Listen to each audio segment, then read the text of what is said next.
Nearly 30 years after the end of apartheid, race remains a key driver of high inequality in South Africa due to its impact on education and the labor market. This was part of the findings in a World Bank report titled Inequality in Southern Africa, placing South Africa as the most unequal society in the world. The report found that 10% of the country's population owns more than 80% of the wealth. When race is considered as a factor in income disparities, the report added its contribution to income inequality amounts to 41%, while contribution of education is reduced to 30%. Gender also plays an important role. In the region, women earn on average 30% less than what men with the same level of education earn. The pay gap between men and women reaches 38% in Namibia and South Africa. South Africa's neighbors that make up the rest of the Southern African Customs Union, that is Botswana, Eswatini, Lesotho, and Namibia, all finish high on the list of the most unequal countries in the world as well. This seems to be the most significant issue facing Africa's most developed nation, and solving it could unleash massive potential. Today, the focus is on South Africa, as the country is named the most unequal society in the world. This is Business Edge. I'm Tolulope Adeleru-Balogun.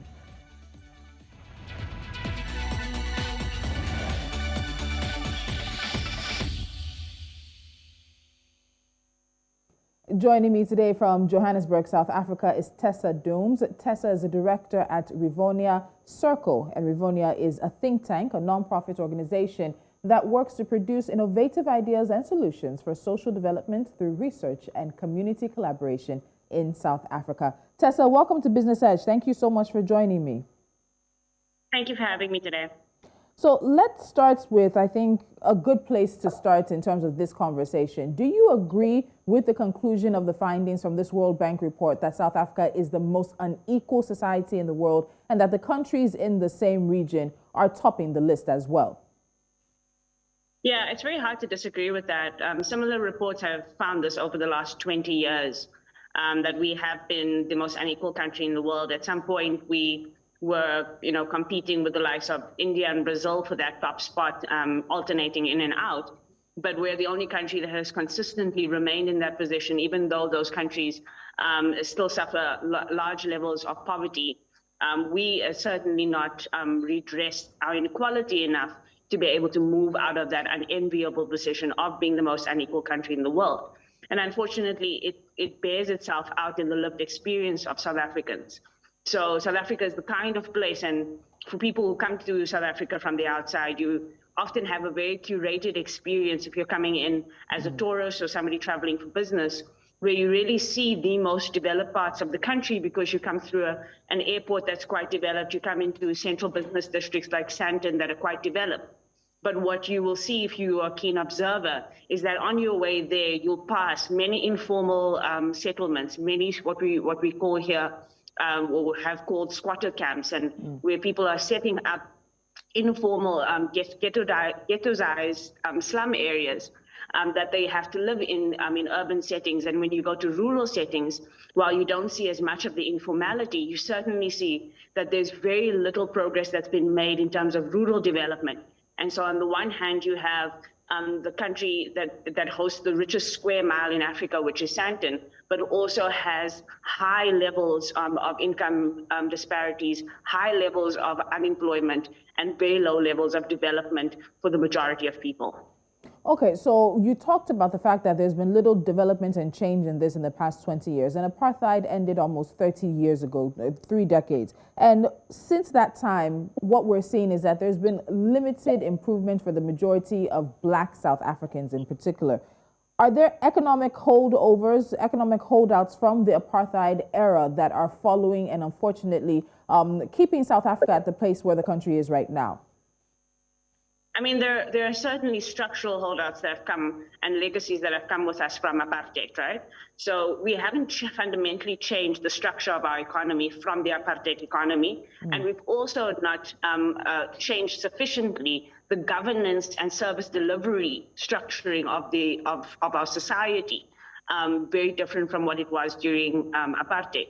So what you now have is two main differences. One is that there are, of course, more Black elites in that group that you were calling kind of the top 10% that earn and own 80% of the country's resources. And there's a small but incrementally growing middle class that's Black. And that middle class that's Black, I should also add, is also coming into a system where they become highly indebted.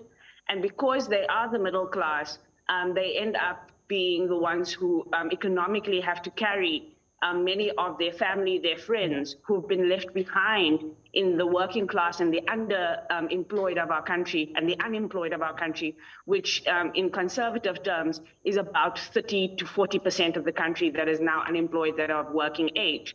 So really what you have is the same system with different faces and some Black people being able to climb the ladder, but it is because you don't have broad economic inclusion, you really don't have the majority of the country able to move through, and that in itself is apartheid. I'll give you one more example about the ways in which this plays itself out. Spatial redistribution and the way in which spatial divides were part of the apartheid project made sure that the majority of people who are Black either lived quite far away from city centers and central business districts, which would mean that they would be far away from work. They would spend a lot of money on transportation to get to work. And really, they would work as exploitative labor and really have very little to take back to their families and to enhance their lives.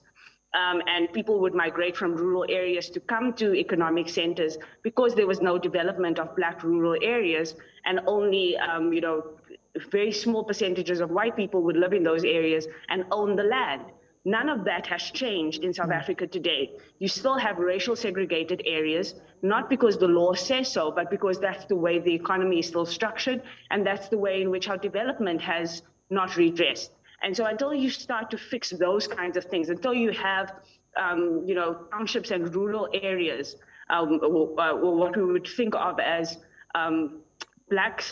particularly Black suburban areas that are underdeveloped and poor, and Black rural areas that are underdeveloped and poor, having their own economic ecosystems that they run and can be a part of, having transportation into the central business districts, owning land.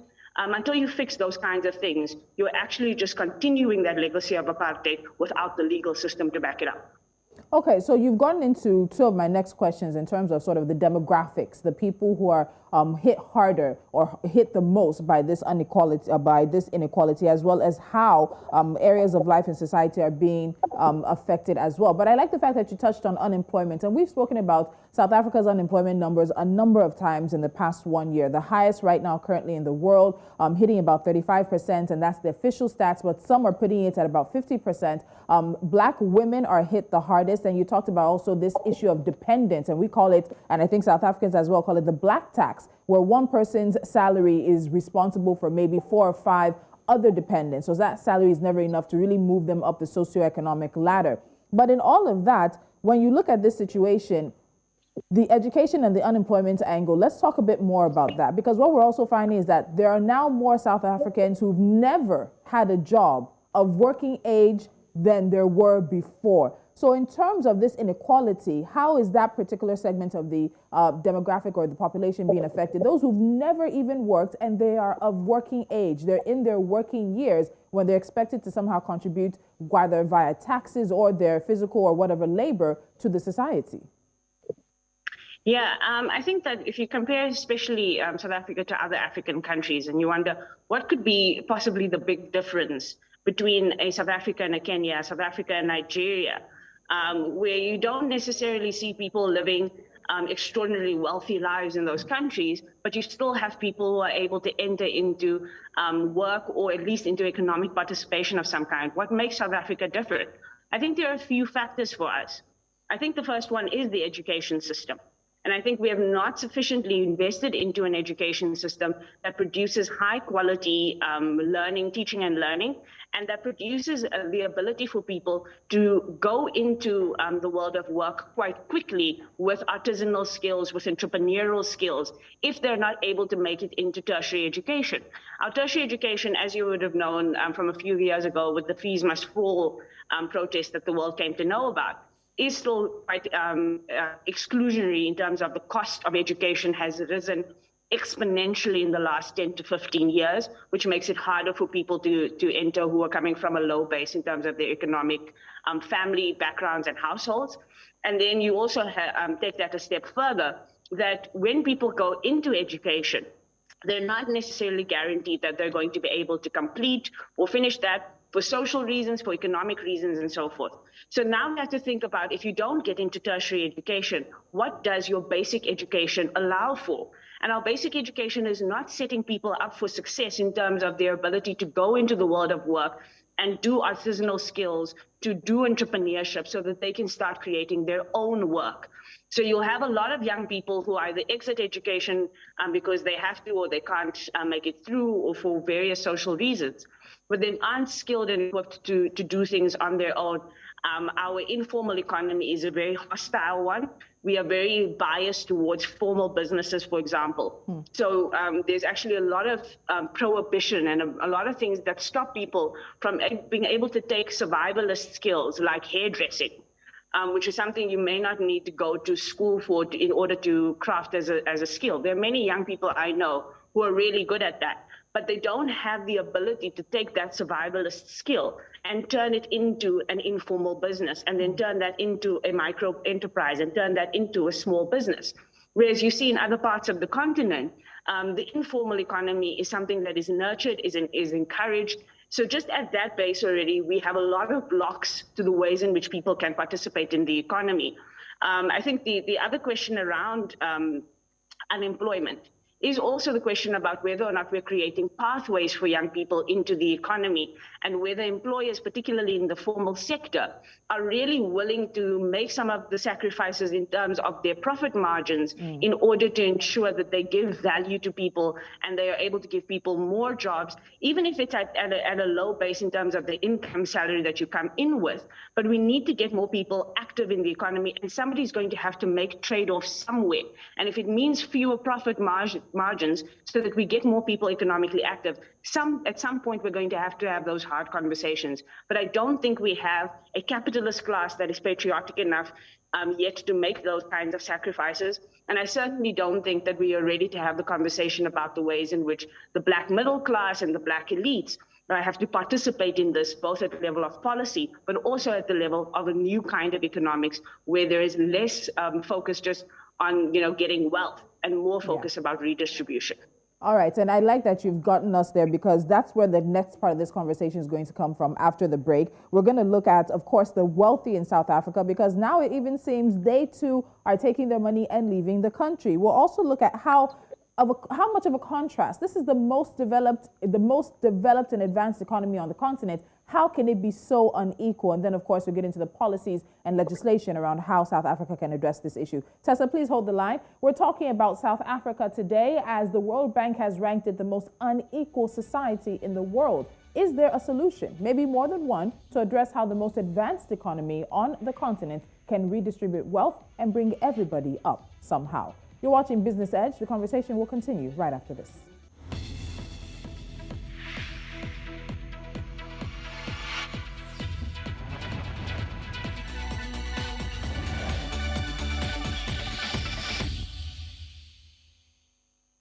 And so with me is Tessa Dooms, director at Rivonia Circle in Johannesburg, as we look at South Africa being ranked as the most unequal society in the world. Now, the Gini coefficient is the main measure of disparities in income and consumption, with 0 being perfect equality and 1, or 100%, representing perfect inequality. South Africa's score is well north of 60. there is very limited upward socioeconomic mobility for the majority of South Africans. Tessa, let me bring you back into this conversation. How does South Africa manage to become the most advanced economy on the continent, one of the largest economies on the continent, with this contrast in how this societal inequality exists side by side, some of these very nice things and nice descriptions of the country? Sure. I mean, you need to first take the historical look again and ask about the impact of apartheid. So what apartheid did is it really extended colonialism in South Africa far beyond what most other African economies and countries had to face.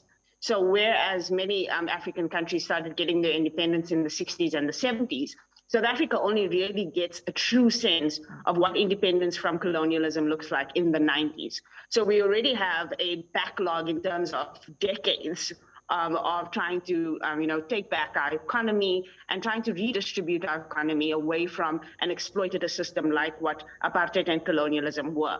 So you're starting at a disadvantage. The second thing was there are many things to be said about the ways in which we negotiated peace, and many people hail and herald South Africa's transition as a somewhat bloodless revolution, which is contested because there was a lot of bloodshed even in those years leading up to 1994. But certainly there could have been more and it could have been worse. But the kinds of compromises that were made need to be understood. There were things like sunset clauses, which meant that white people, although they would lose political power, were allowed to keep a lot of the economic power that they had within the state and outside of the state. There were many deals made about privatization. If you think about the first few years of the country and the policies like GEAR, which really moved the country towards high levels of privatization, even of public goods, like things like water and electricity, where you started to see less state ownership of particularly things like water and telecommunications. We still have quite a public sector-driven electricity situation. But really, that played a big role in terms of still having it be white capital and white wealth because of those kinds of negotiations. And then the third element, of course, has been corruption. And state corruption and the creation of black elites through corruption has certainly compounded inequality and ensured that what we've seen since 1994 is that the greatest inequality gap has actually been within black communities rather than between white communities and black counterparts. And so we have a lot of things to blame for it, but we certainly have to put those at the top of the list, I would say. All right, so let's talk about the wealthy in South Africa. So 10% of the population owns around or more than 80% of the country's wealth and resources. And there have been conversations about increasing taxes on the wealthy and stopping them from also being able to hide some of their assets offshore as well. But of course, there's been the expected pushback. Now, according to the latest Knight Frank Wealth Report, while globally the number of ultra-high net worth individuals increased by more than 9% from 2020 to 2021, adding some 52,000 very wealthy people, in South Africa, the number declined by 7% from 603 to 561 over the same period. And there have been talks about don't do too much to chase the wealthy out of South Africa.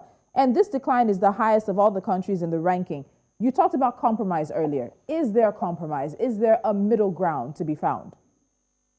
Well, there has to be a middle ground. A country that can create a higher percentage of billionaires and millionaires than it can people who can have a living wage that can look after their families and feed their children needs to find some sort of middle ground. But you need to then make a case for why the wealthy, number one, should stay and why the wealthy should contribute towards this question of an economic social compact, as it were.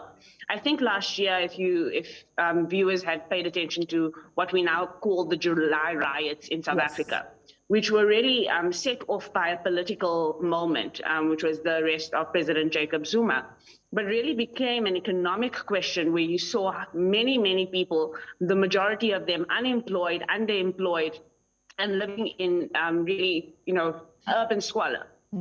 Taking to the streets, taking to malls, taking to economic infrastructure, looting, stealing, burning down. And you have to ask yourself, what makes it possible for people to, be incited to be able to do that? Because a lot of people will tell you that they didn't participate in those riots because they cared deeply about the question of President Jacob Zuma's arrest. A lot of them participated because it was an opportunity to be able to get, access to groceries and goods that they would have to struggle to get. And they live in a country where they work down the road from sea, down the road, living not far away from where they are. In their shacks, they can see Sandton. They can see people who are able to afford Maseratis and Mercs, and they're able to afford, luxury when they can't afford anything. And so you start creating an air of resentment in the country. You start creating an air where people feel like they're getting a raw deal. And in fact, they are. And so if nothing else, for people who are wealthy, for people who are socially upwardly mobile, we need to come to an understanding that you cannot build a sustainable country and a sustainable economy where you actually exclude people actively without revolt and revolution, without people saying that this can't continue the way it is. And we're now seeing, South Africans turning on African migrants, foreign nationals, who are also of a low income bracket. Because when you start creating competition in a country, people are going to look for other vulnerable people that they can contest resources and power for. And so we have to realize that we are all going to lose if we continue on this path. You're going to have billions of rands in infrastructure that can be destroyed. And those big companies that are making big profits will start to lose out. But also just at a basic level, when you think about the economics of it, if you have people, millions of people in the country who can't afford bread, who can't afford milk, who can't afford basic goods, at some point, those people could be your customers if you're a big retailer or if you're somebody who's running, big commercial enterprises.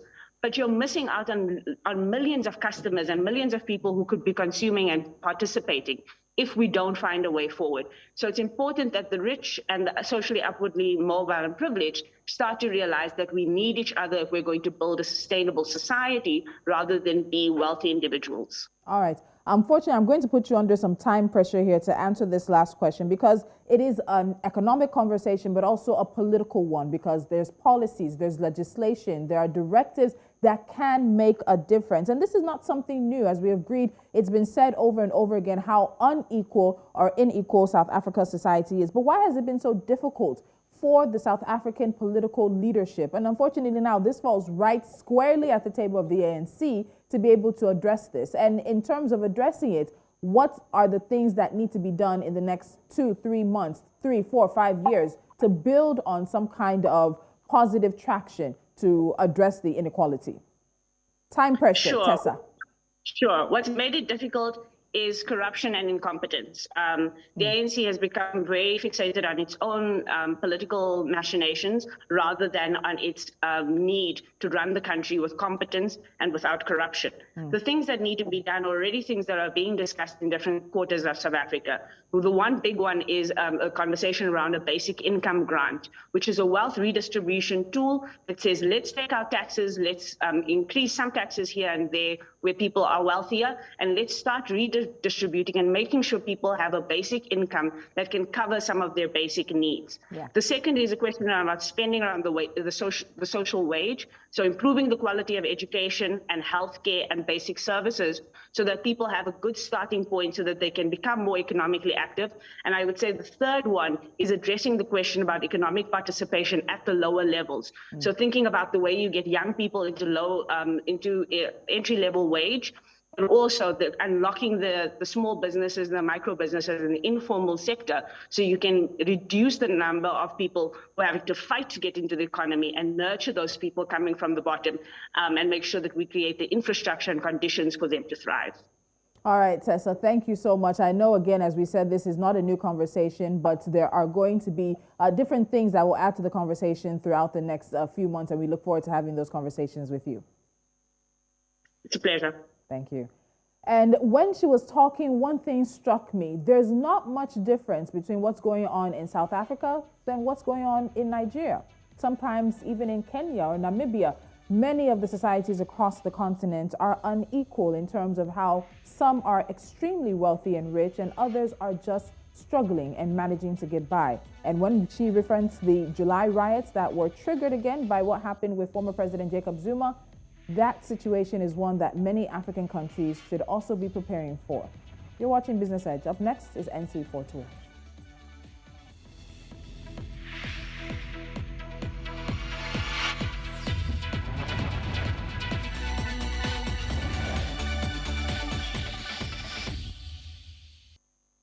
And this is NC4 to watch, and let's give you a few stories we're keeping our eyes on. We start in the eastern part of the continent, where President Uhuru Kenyatta has signed into law the Central Bank Bill 2020, bringing digital lenders under the watch of the banking regulator for the first time. Now, the new law also grants the banking regulator powers to revoke the permits of digital lenders who breach the confidentiality of personal information while pursuing defaulting borrowers.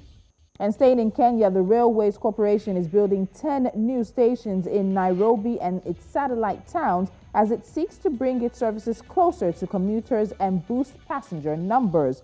KRC is betting on the 10 that they will win over more commuters who are forced to use congested roads owing to remote locations of some stations and the frequent breakdown of the locomotives. In West Africa, Ghana wants to ensure its digital currency would function on a widely popular payment platform run by mobile phone service providers. The use of the ECD, through which the Bank of Ghana seeks to improve financial inclusion, needs to be as intuitive as possible, said the banking regulator. This means it needs to work well with mobile money, which has become an indispensable part of how people pay for goods and services using their phones.